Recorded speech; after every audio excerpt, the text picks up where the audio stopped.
Habang nasa confession room si Eliza, ang boys may naisipan gawin para sa girls. Sila na muna. Pangarap po naming boys na sana perform kami together. Since andun naman yung mga girls, naisipan po namin, kuya, na haranahan po namin sila. Parang anghel na bumaba, parang pelikula, parang telenovela. Sa ganda, agaw tingin na lang kita. Original song po namin, ginawa po namin nila Antonio tsaka Marco. Miss, pwedeng pakis, pagkasama kita ang tamis. Mahal na kaya ng labis-labis.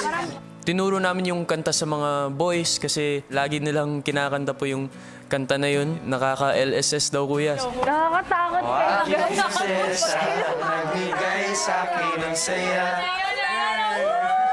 Katuwaan lang, ayun, kumuha ng isang magiging pair at haranahin yung mga girls. Uy, ang sorpresa sa ganda.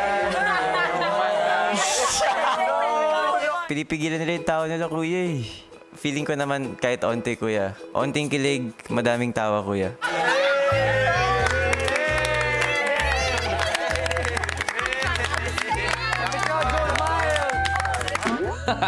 Good job, boys! Ang masasabi ko lang, buti na lang wala ka nung harana, Eliza. Kasi baka nalito ka pa kung kanino ka kikiligin. Baby,